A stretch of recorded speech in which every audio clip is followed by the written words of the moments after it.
Live from the University of Mississippi. We are thrilled that you are here. This is the Live in Music resource, and what do? We do edutainment. Say it with me. Edutainment. There's a little, we'll work on that. It's pretty good. It's great to be back for another season, and can you believe this is episode number 40 in this series? Blows my mind. So what is LMR? If you're new to us, I want to fill you in a little bit. We are committed to education, outreach, and entertainment.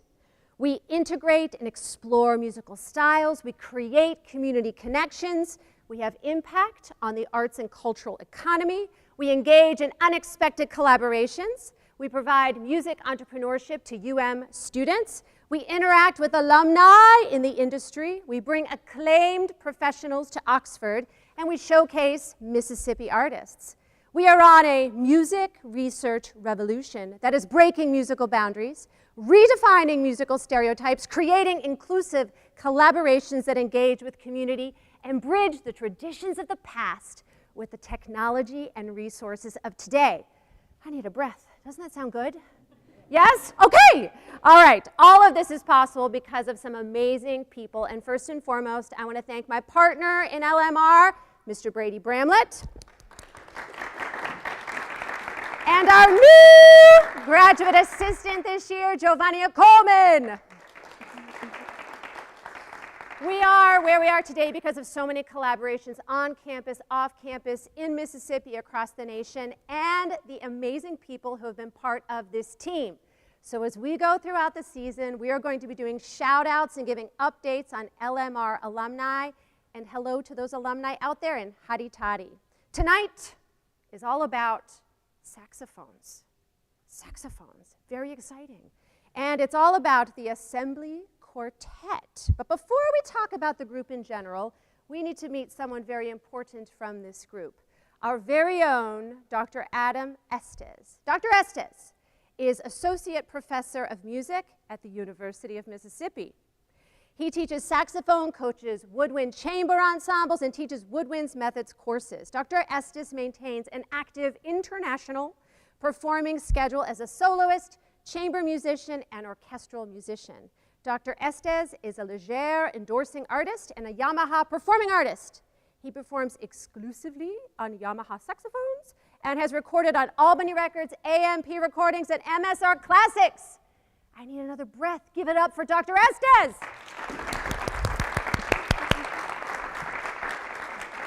Oh, I almost took you out. Have a seat. Okay, this is exciting because I get to focus on you in a different capacity and just all that you do in terms of your creative activity. But before we jump in, I just want to say publicly that this gentleman's studio is busting at the seams with some incredible students. And I just want to publicly thank you for all of the work that you do as a teacher within your creative activity and your service. We are so fortunate to have you here, so thank you. Thank you. Thank you. I want to know, how did you choose the saxophone, or how did the saxophone choose you? Well, I think like most people in here and my colleagues over here, it was within beginning band in 6th grade. And I don't know, I think the trumpet and percussion and saxophone were all at the top of my list. But my dad, in band years ago, had a saxophone, and it was an old Cleveland model with the keys on the other side of the bell. And so part of it was a financial decision, but part of it was also probably trying to follow in his footsteps, and plus it was curvaceous, so why not? You know? Curvaceous? I'm going to start looking at those saxophones differently now. I like that. Curvaceous. Very nice. Jump ahead. Why did you decide to come to the University of Mississippi? Well, why us?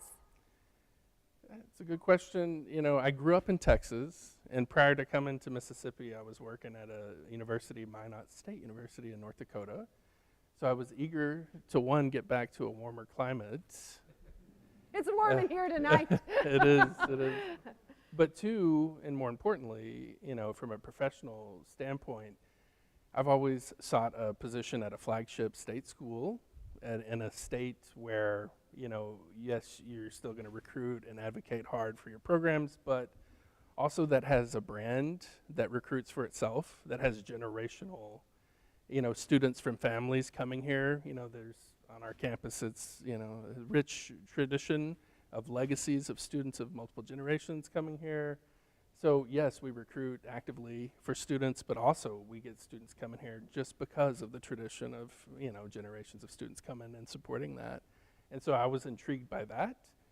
But also, I was working at what they call a normal school before, which really prioritizes the amount of work that you do with teaching and doesn't really prioritize your scholarship and creative activity.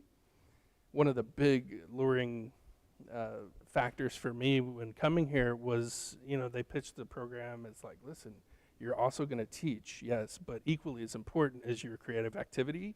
And on top of that, we can help you get resources both on campus and off campus to help support you in that way. So I was looking for this flagship opportunity, but that also allowed me to have a balance in a career where I could both teach and be supported by my employer to do the creative work that I'm interested in as well. So those are the main reasons. Well, we're glad you made the decision that you you. made. What do you wish people knew about the University of Mississippi or our Department of Music? What do you wish they knew?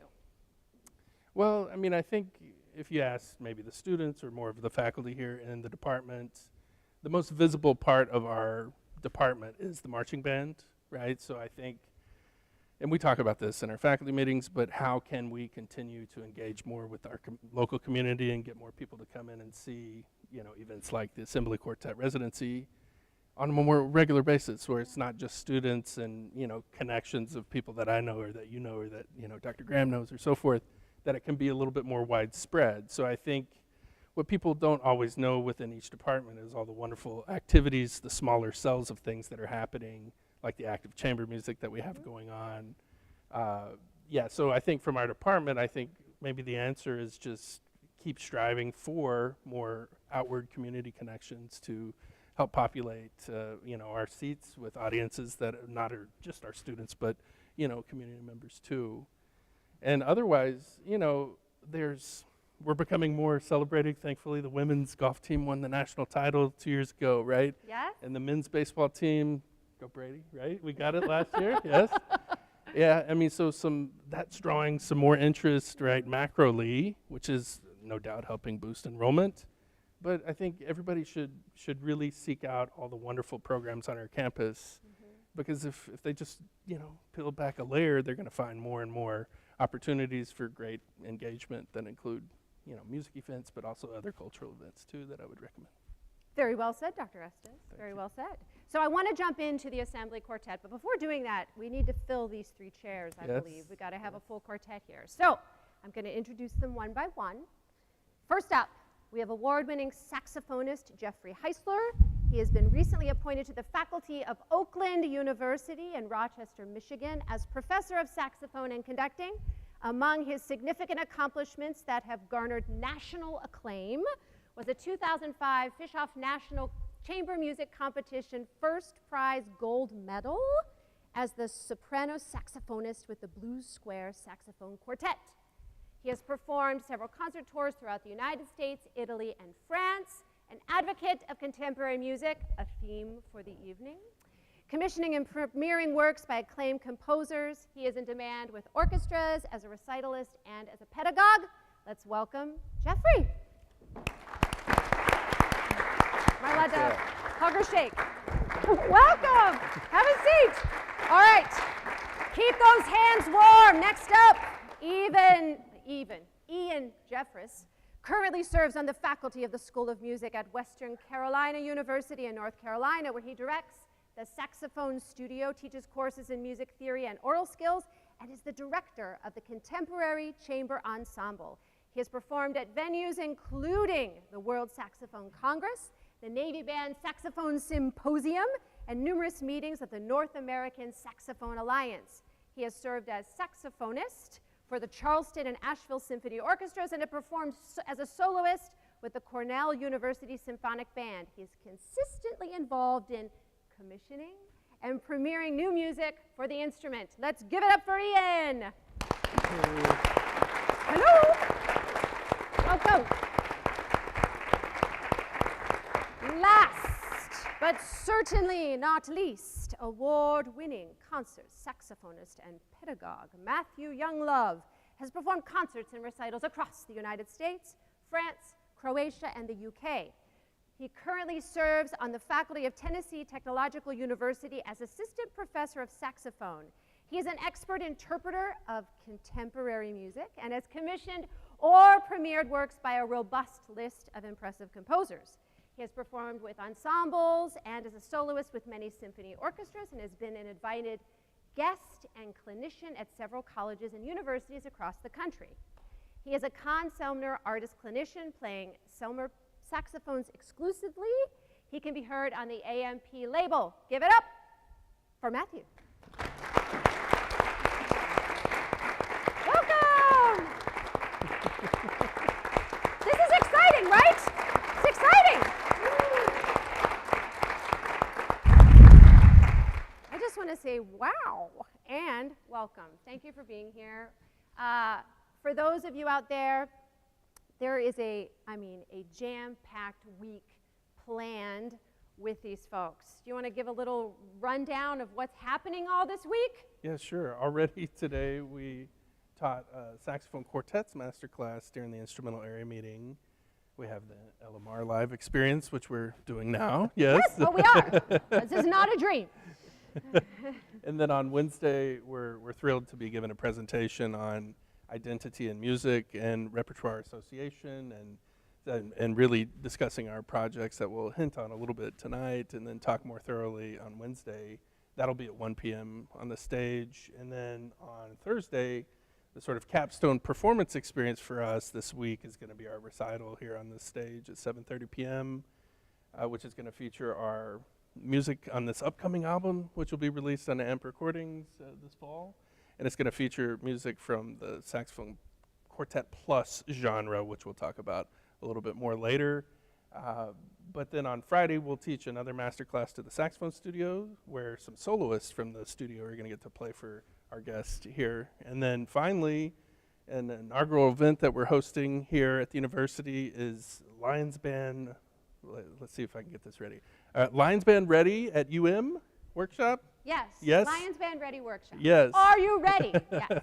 Yes, so we're thrilled we have 54 pre-college kids going to join our campus on Saturday afternoon and going to work with our faculty, University of Mississippi music faculty, as well as the Assembly Quartet, and in their Lions Band music preparation. So we're thrilled to do that. So that'll be the last event that the Assembly Quartet is doing. So a busy week. That was it. So they've come to Oxford to just lay low and eat. No, they're going to be so busy, so busy. Yeah. So I want to ask the three of you. So how did you come to embrace the saxophone? Did you select it? Did it select you? What got your musical journey started? Well, I can begin. Great. I grew up in a very musical family, and my parents were musicians, and my father's a trumpet player. And I grew up even before band, playing trumpet and just messing around, and clarinet, and that became my principal instrument when I started in 5th grade, is on the clarinet. And at that same time was a pretty revolutionary cartoon that came to being, The Simpsons. And I just, Lisa Simpson spoke to me, and and the rest is history. I became a saxophonist in 1989 or whatever that show came out. Cool. Yeah. How about you? I mean, ironically, also pop culture.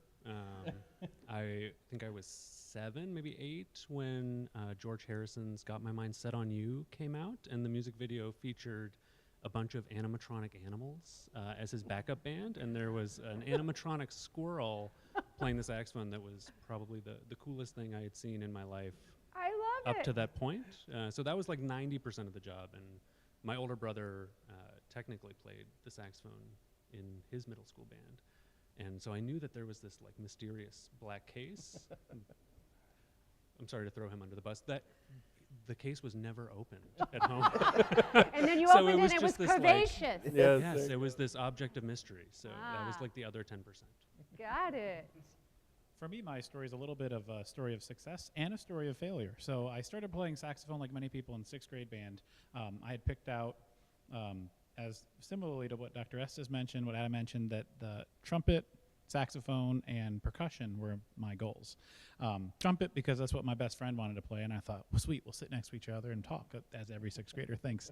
That was not, the mouthpiece thing, trumpet did not work for me. I did not have the same story as Jeff, where he grew up playing it. I struggled to make a buzz and failed that test, and was successful with the saxophone mouthpiece test and chose that, but didn't take it very seriously. I think I was 6th chair out of 6 in 6th grade, and like anything, you know, sometimes you find those things later in life, but I was really focused in 7th grade. I was like, I'm going to play football. And you look at me, you can tell that's probably not going to work out long term. I'm not built like a football player. And the person who played defensive line on the other side, I played offensive line, and our defensive lineman reminded me very quickly that I was a tiny person not destined for a football future. And he ended up going on to play for the Broncos and won Super Bowl 50, a guy named Vance Walker. So All right. I like to think part of my journey was a part of his journey. Absolutely. He showed me that I was not meant to be a football player, and I showed him that he was. So They're very good, mutually beneficial. So how did the Assembly Quartet come to be? Well, in 2003, when I was a master's student at the University of South Carolina, formed a quartet, and it was a student group, and we, did under Dr. Clifford Lehman's leadership, work towards preparing for competitions and doing recitals and things like that, and it was a really wonderful experience, and it was comprised of 4 master's students first year. And I'm the only remaining original member from that who's still here. And then I think in 2006, 5, Ian joined. So 2 years later, when Ian and I were both starting our first years of doctoral study, he came in and we were part of the Assembly Quartet together. And so ever since then, Ian has been a part of this experience too. And then we had Matt sub in 2008, first time, is that right? 7? the first sub experience would have been my sophomore year, 2006, because that's when we did that recording session on that piece. Yeah.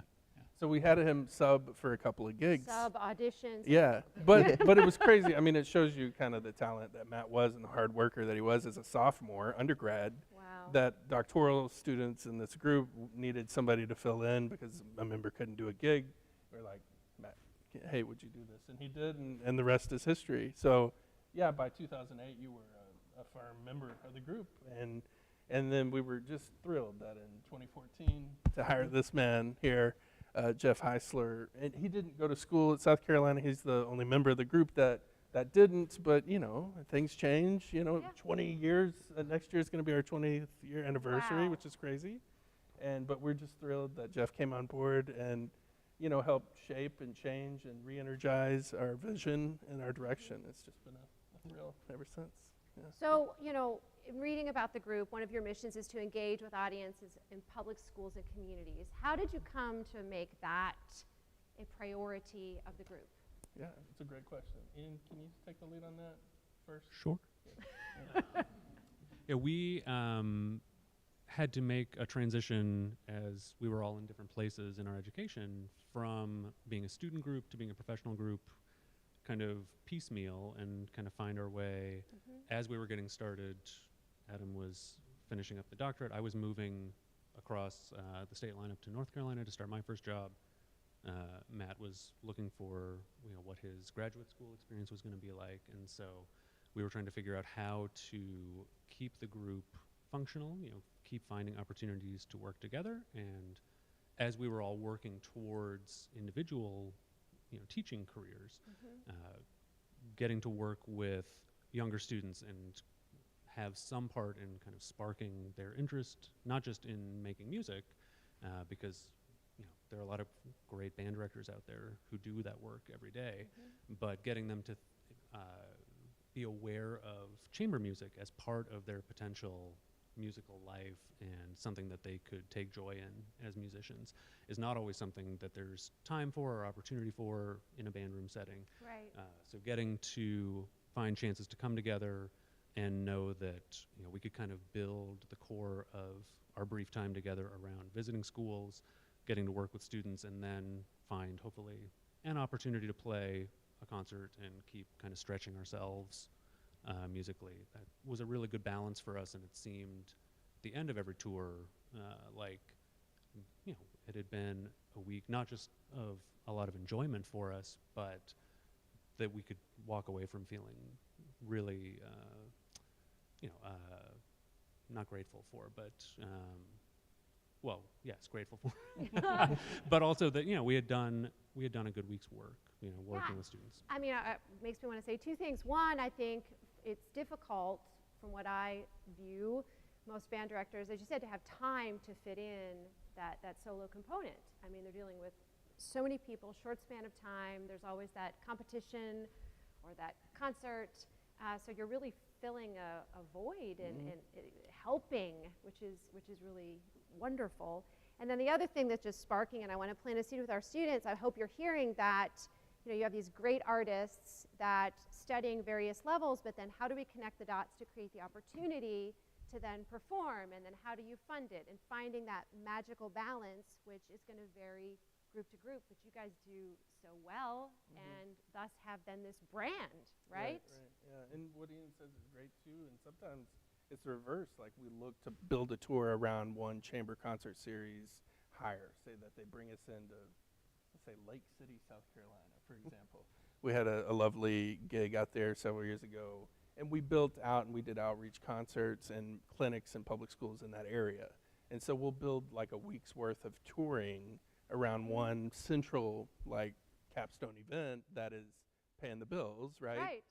But then, it's so important to us as teachers that we're constantly sharing what we can do from a fundamental level with middle schoolers and high schoolers, and if we get a chance to engage with students in those communities, then that's even better. We always feel more fulfilled, and we feel like we're providing a service too in that way. Absolutely. And I just want to share a bit, those who may not know much about the Assembly Quartet, I'm just going to fill them in a little bit formally. They are on a mission to promote music education and expand the enjoyment of music for people of all ages. As Adam just said, they do week-long residencies, teaching and performing across the United States. This group has been featured in performances with various symphony orchestras and music series. You were showcased at the Columbia Museum of Art's French Impressionist Art Music Collaboration, been on South Carolina Public Radio, and regularly at meetings of the North American Saxophone Alliance, the International Saxophone Symposium, and the World Saxophone Congress. Something else you guys seem to be very committed to is furthering the saxophone quartet repertoire. Can you talk a little bit about that?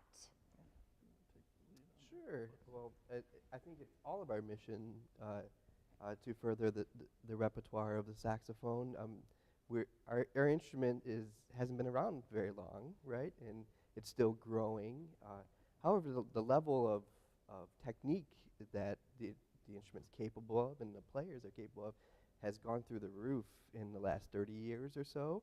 And what was professional level repertoire 30 years ago is now expected that 18-year-olds can play this music, which puts a huge demand on the professionals to continue to further this art form.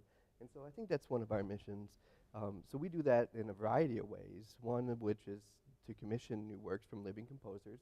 And we have a laundry list of composers that we've created relationships with. And we also partner with other saxophone quartets to build consortiums to get really large-scale works done by really big-name composers.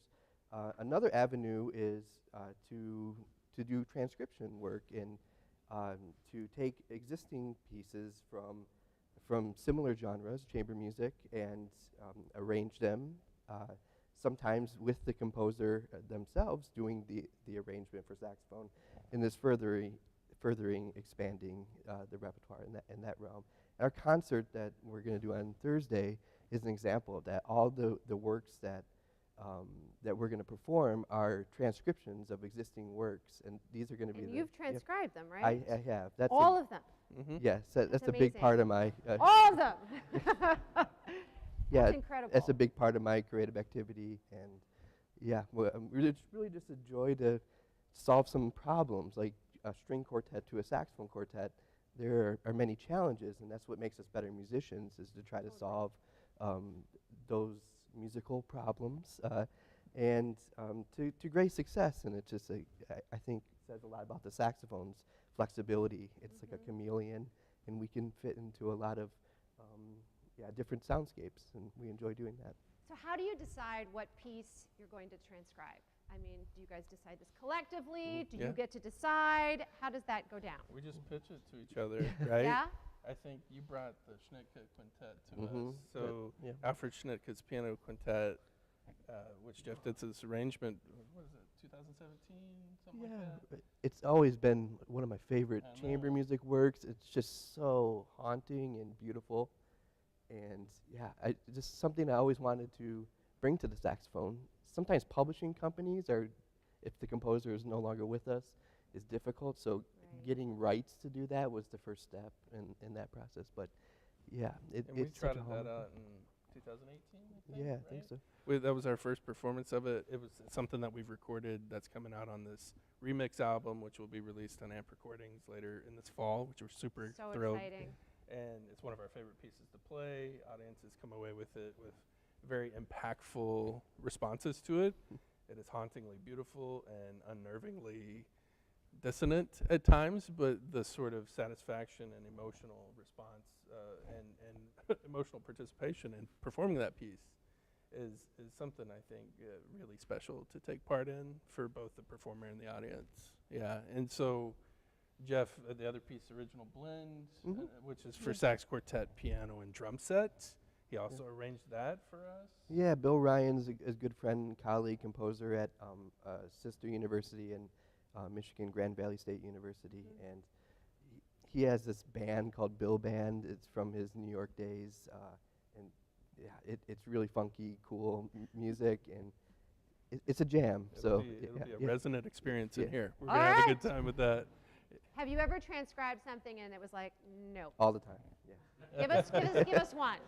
Because I think this is important, because sometimes we think, oh, just everything is perfect and Yeah, it and works. It's like, no, sometimes it some of doesn't. the early, like, it's a process, right? We're Yeah. learning it as you go. Some of the early pieces, like I tried to do Louis Andriesen's cello sonata, and saxophone can do a lot of things, but there's a limit, and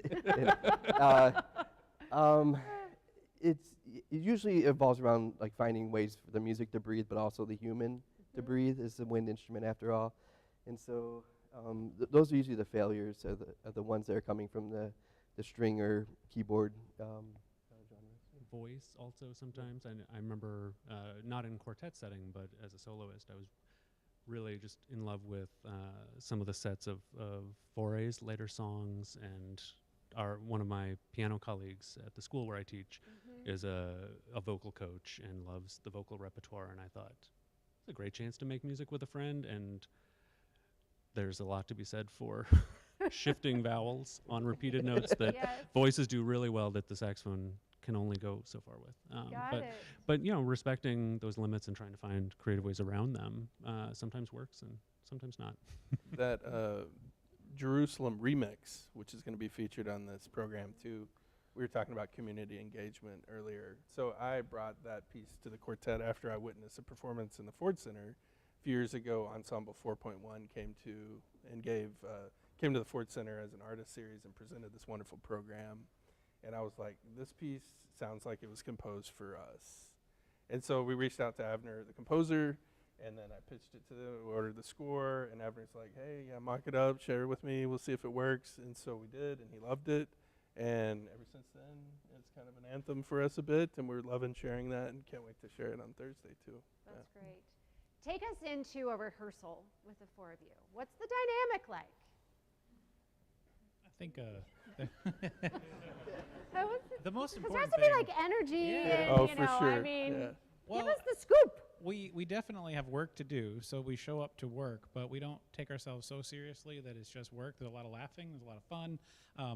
One of the things that I think I heard Jeff say that I couldn't imagine said better is that chamber music is just as much about people as it is about music. So finding the right fit of people to make music with is really important because you're going to be spending a lot of time together. You're traveling together, time in a car, time on an airplane. You have to know if someone's going to grab your arm the moment there's a bump, and you have to, make them feel better when there's, yeah. But you have to like each other. It's just so important. So our rehearsals are, again, we're here to work. We get a lot of stuff done, but we bounce ideas around. Sometimes we're very democratic. There are times where maybe I want to explore an idea and, it's not the best idea. So someone will say, let's try it another way. And just like you do in student rehearsals, the only difference is I think we're just a lot more efficient than we were as students in getting things done as quickly as possible. And that just comes with practice. Like, you can't get better at rehearsing unless you practice it. Well said. So the group has had, this will be the third recording? Yes, this is a fourth. Fourth. We got the Katango Concerto to Yes, be yes, released. Yeah, yes. so this will be our fourth This one. is the yeah. fourth. Mhm. Okay. And can you talk me through the first three a little bit? Yeah, sure. Yeah, we had our first release was done, I think, 2011. Putting it all together. 2011. Yeah. Putting it all together was the name of that one. Mhm. Yeah, which is a delight. A lot of rep we were trotting out at the time, standard core repertoire for the saxophone quartet and things that we were just presenting a lot, especially in our outreach concerts. The second album that we did, In Search of Stillness, is one that we're really proud of. Features all commissions of ours, except for the Rogers. It was just one that he was a theory professor of three of us in graduate school, and we just loved that piece and performed it so much that we felt that that was part of our identity too. So we did that. Really proud of that one. Remix is this new album that we're really excited about, which features all this music we just talked about with this Quartet Plus genre.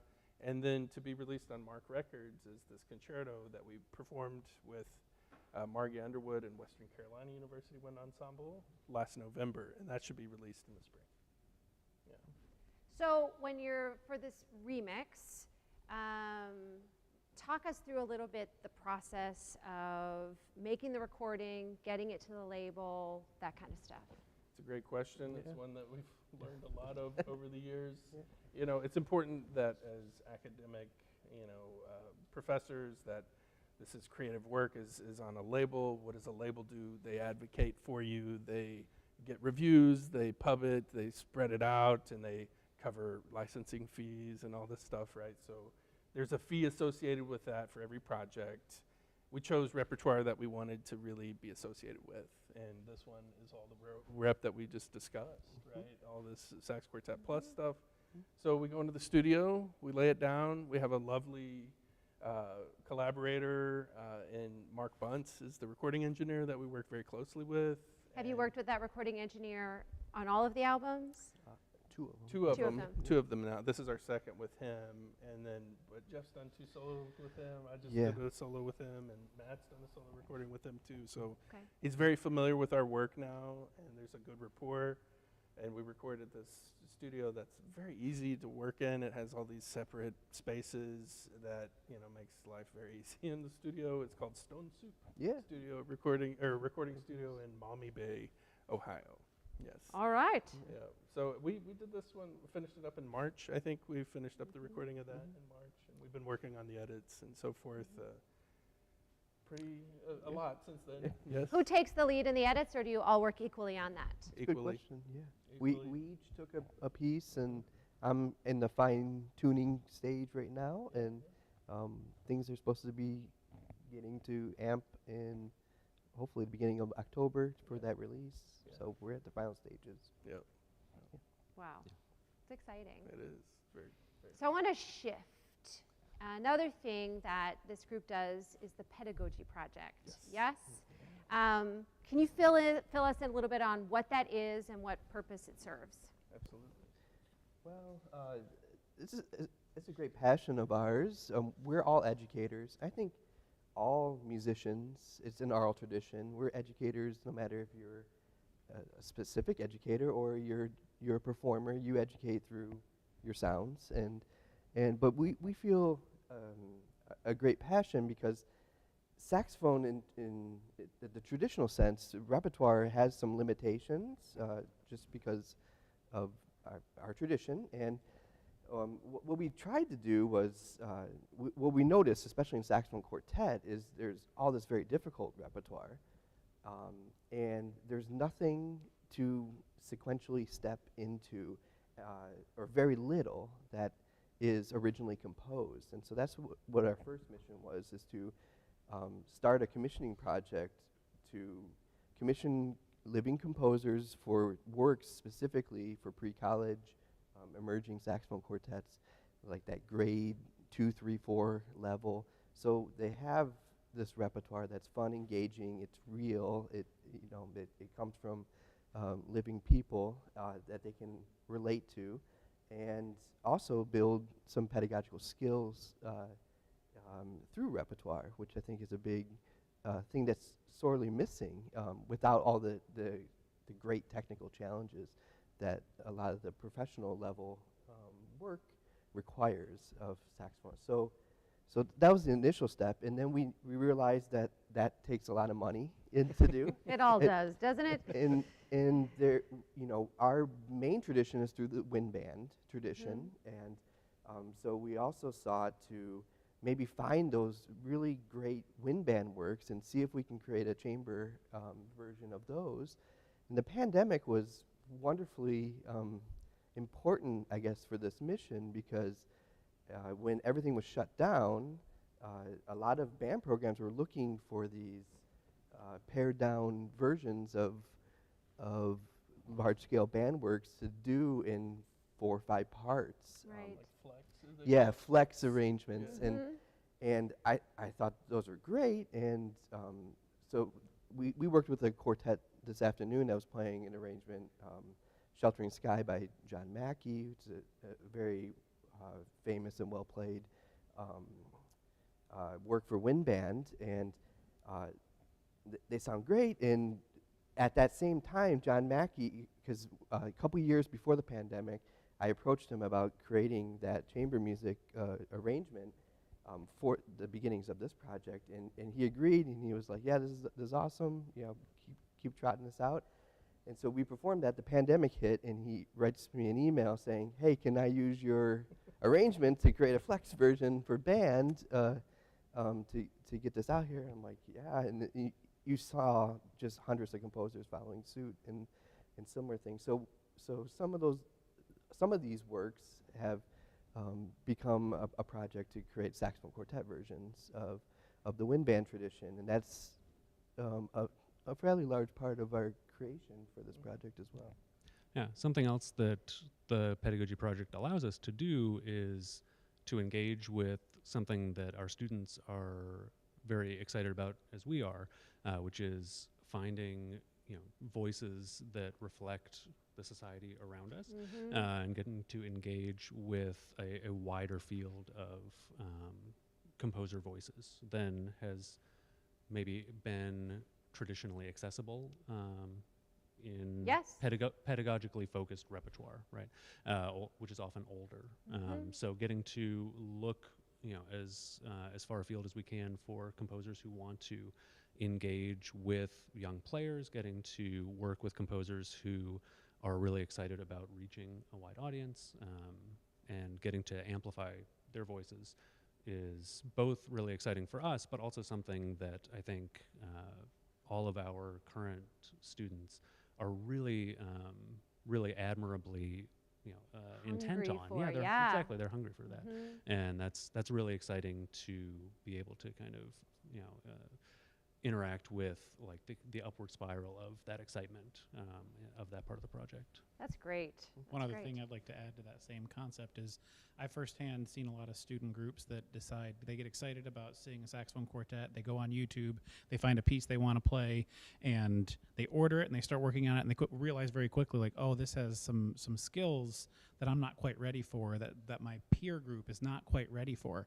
And that can be very disheartening and discouraging to go through all those steps and start working on something and then just realize, like, this is a few steps outside the realm of what me and my peers are ready to do at the pre-college level. So rather than have that discouraging experience, we want students to have that excitement, channel it towards appropriate repertoire that they can play at a high level, work on intonation, work on technique, work on maybe pushing them towards 1 or 2 more additional sharps in their knowledge base than 6, and finding that there is an appropriate repertoire that is exciting, engaging, and makes them want to keep doing this, and scaling up appropriately, like we said, pedagogically. So we encourage growth, not discourage it from just the incredible repertoire that we have, that we know about, that we have played a lot of, but it's just a gap from what students are ready to I do. love the building blocks that you guys are creating, just sort of this pathway. And the other thing that they embody so well is collaboration.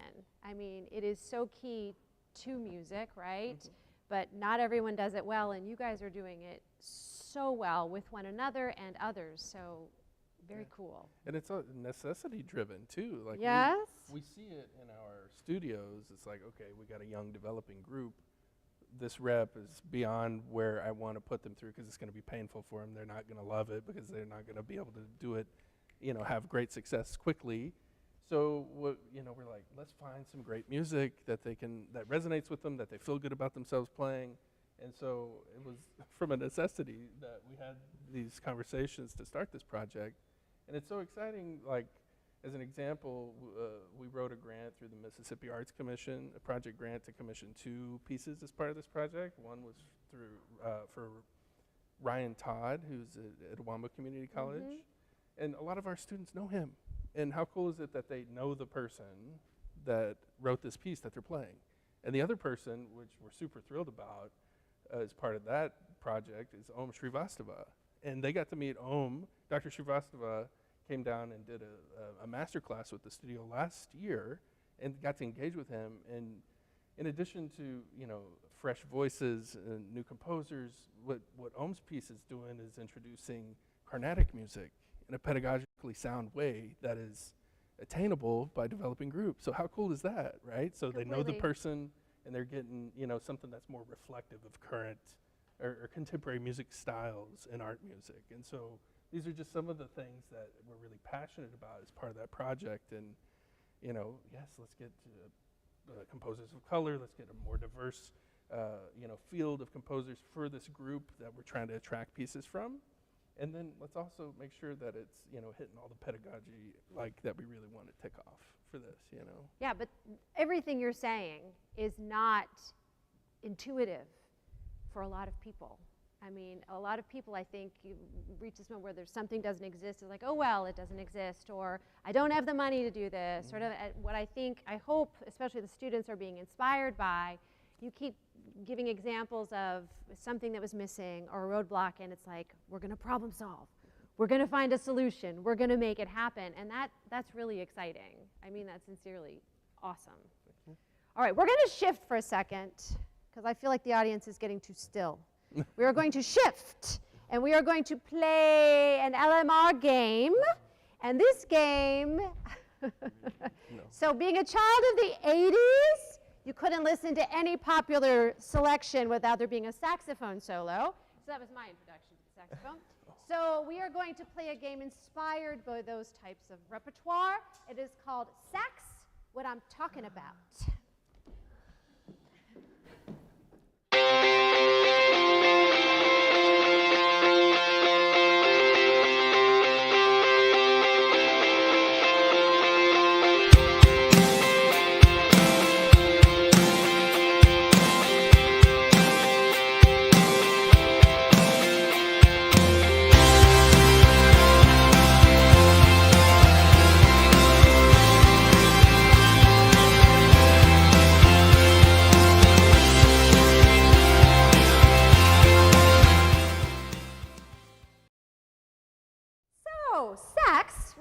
About. Help me welcome out here Raymond Alistair Frankel, as I've just learned I should be calling Al.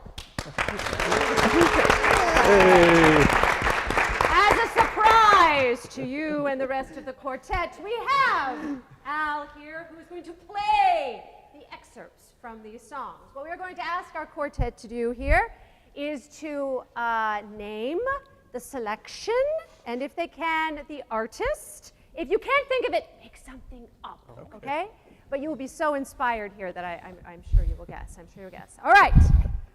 First, and after you write it, we'll share. Okay. All right. And if they get really stumped, you guys can shout out and help, okay?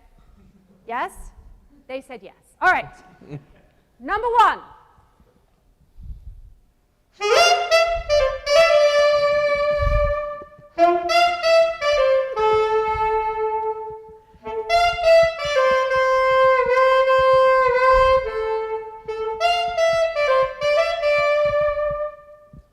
Very nice. Yes. right, when you're ready, turn those dry erase boards around. All right, all right. All right, close enough. We'll take it. All right. So we need help with keeping score here. So wait, we have Baker one, Street. 1, 2, 2. 1, 1, 2, 2. Oh, Very nice, gentlemen. Nice. Very nice. Who was that? Did y'all know it? Oh my gosh. All right. I feel like a music history exam here. Drop the needle. No. All right. Next up, number 2.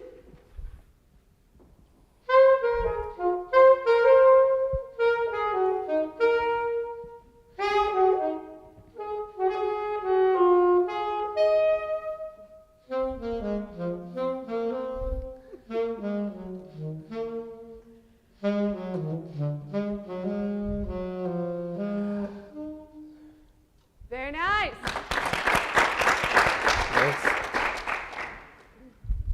Very nice. Just the two of us from Washington? No idea. No idea. Oh man. All right. We have 2, 0, 2, 0. But who's keeping score? We're keeping score here. We're accounting firm of Jovania Coleman. All right. Are you guys getting it? Yes. Yes. You're allowed to move to the music if you want. All right. Number 3.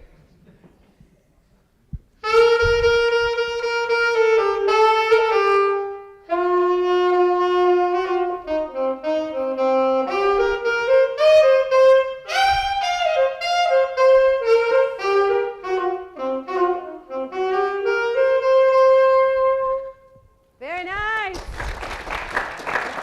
I can see the wheels turning over here. Can't you? Can't you? Anyone over here know it? Anybody? Did you know this? Nobody. Uh, Okay, no. Boda Bash? No. A C blues? The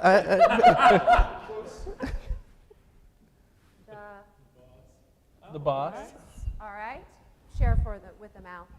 I can't go for that. Oh. By Hall & Oates. Well, Oh, man. Hall & Oates, that's Dr. all right. Gardner, did you know that one? All right. Number 4.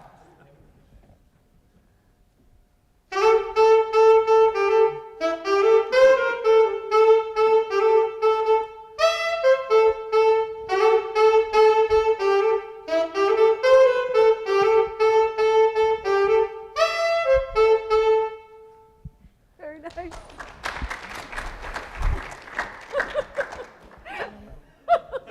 Okay. Nothing. I got nothing on that. It's not. Is it? Anybody want to guess? Oh. super free. Super Very free. nice. 0 across the board on that one. Very nice. All right. We are halfway through. We have 4 more to go. This is number 5.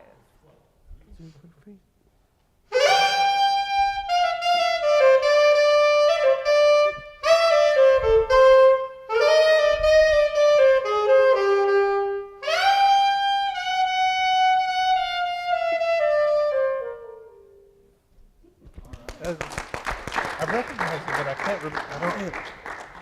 We're putting them on the spot. Yeah. Yeah, but This is the wrong genre for me. Nothing. Yeah? nothing? Nothing. Lovely. Okay. Aaron's Clement? Okay. Is- Anybody want to guess? Is this E Street? I recognize it. I just can't. It is. Anybody? I'm just drawing a blank. All right, give it up. Kokomo Beach Boys. Yes. All right. Number 6. Can you just play the melody, not the solo?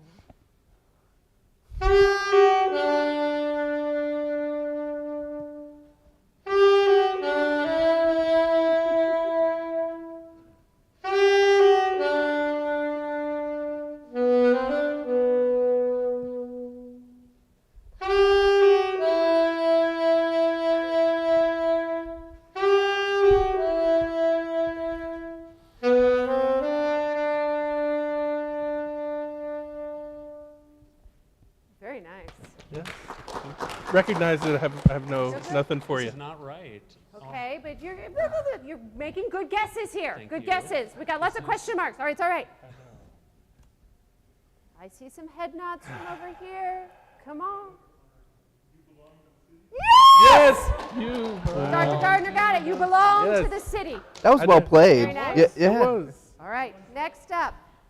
All right, you guys are going to know this one. I'm very confident. I'm sending it to you. Come on.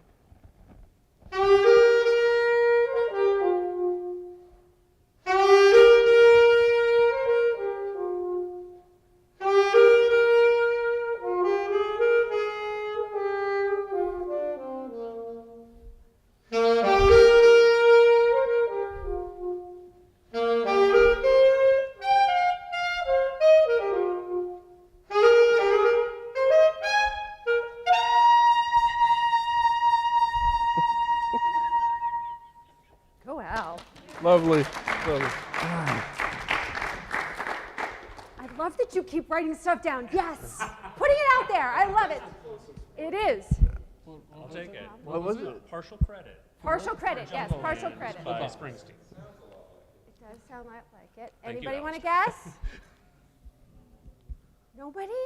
At home? Yes. What'd you say? You don't know? All right. No, it's a famous musician with another band of the 80s. Phil Collins. Uh-huh. Which song though? One more night. One more night, Phil Collins. All right. This is the last one. This is the grand finale. Okay. But I really am, I'm convinced people are going to know this. I'm convinced. All right. We're ready.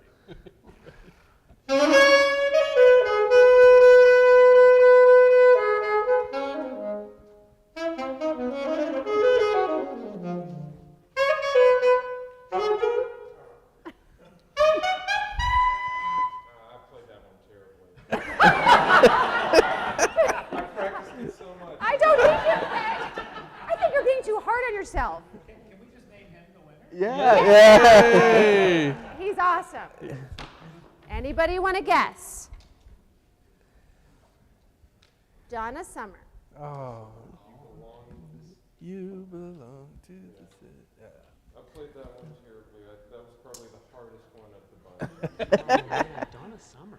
I thought that was good. That was She Works Hard for the Money. She works hard Yeah, for she the works hard money. for the money. That's right. Oh. Okay. She works hard for the money. She works hard for the money. That, Okay. yes. So hard Should we do one more? for it, honey. No. All right. Then let's play the last one more time for us, Al. We'll just end out. We'll get our 80s jam on. One more time. One more time. One more time.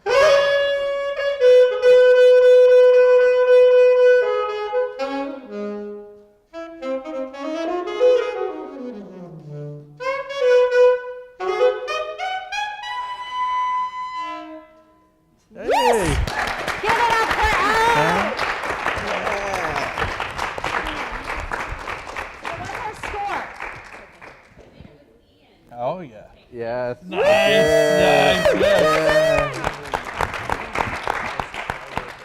All right, I'm going to return this. You guys can just hold those dry erase boards for a moment. So my question, we're going to have to wrap up here soon, but my question is, where do you see the pedagogy project going? Like, where do you see it in the future? Well, I think our goal is, to start with, in states where we're currently located, and our goal is to get it on the sort of state-approved list for solo and ensemble. Got it. To really get that out to developing groups, pre-college groups primarily, but really pub it and get it out into universities as well. More narrowly focused for us in Mississippi, it's a dream of mine to start a solo and ensemble festival that's part of a mechanism that we can really get pre-college kids engaged in playing solos with piano that's actually repertoire, and then also engage in chamber music in that way, and I hope that Ole Miss can host this. I agree. Which would be I great. think it happens in the summer. Yes, I think that'll be great. And we're going to present at the state music conference in advocacy of this. We're also going to present at the Michigan State Conference where we're publicizing and trying to really get that involved. We're going to do it hopefully in Tennessee and in North Carolina, and then hopefully Texas and Great. all the states that we can. And we have recorded, I don't know, 5 or 6 of these pieces so far. It can be as open-ended as we want. We'll continue to record and commission as much as we want to fill different pedagogical goals and needs for this project. But I think it's an open-ended project for us that we're really passionate about. It's a living Great. project. Living project. Yeah. Important goals with it too is accessibility. So it's not just about making this music, but how do we get it as easily as possible while still maintaining the intellectual rights of the composers into young people's hands. So we've got a lot of ideas about that. Our website, Assembly Quartet /pedagogy project, has links to how to purchase these things from the composer.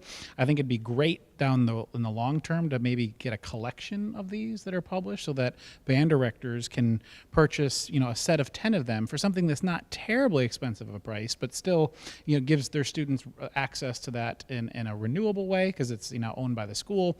Just regularity of this. And I know some of the pieces we've commissioned are not just SATB saxophone quartet, that's soprano, alto, tenor, baritone, like what we are, and the iteration of what you'll hear our performances, but also AATB, because some schools don't have soprano saxophones, or if they do, for a young person, that can be a hard instrument to play at a high level the same way that it is alto. So with that same goal of pedagogy in mind, getting it in people's hands and making it something that can be renewable for multiple generations, I think is a long-term goal. That's great. It's great. Thank you. Well, thank you. Thank you. So I'm being told I'm supposed to wrap it up. So I want to say thank you to all of our LMR supporters and partners, our loyal viewers on the web, the College of Liberal Arts, the Department of Music, and our giving group, the Secret Salon Society. If you're interested in joining, please reach out to Brady Bramlett or myself, and we will help you become a member of this group. I want to thank the people who make up LMR. I mentioned them at the beginning, but I want to mention them again. Executive Managing Director Brady Bramlett, Graduate Assistant Jovania Coleman, and also special thanks tonight to Jordan Presley and Olivia Huey.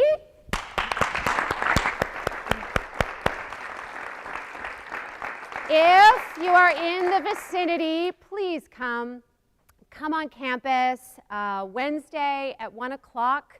It's an open masterclass presentation.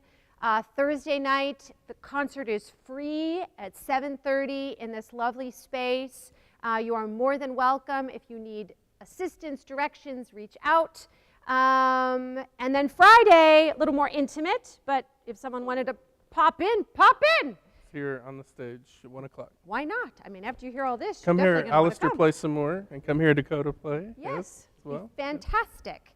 And then we look forward to seeing you next Tuesday. We'll have our second LMR Live of this season with Marcy Rosenberg. Marcy is a singer, pathologist, and clinical voice specialist, so a big gear shift.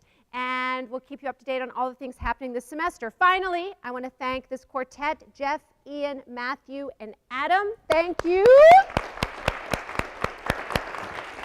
As I've already said, and it's worth saying again, they really embody this idea of being the virtuosic performer, but then working together to create something that's really meaningful and sustainable and accessible. So we thank you for that. It's a really great example that we should all pay attention to, no matter where we are in our own trajectory. And what was that word I said at the beginning that we do? Edutainment. The music research revolution continues. Till next week. Bye-bye. Well, thank you.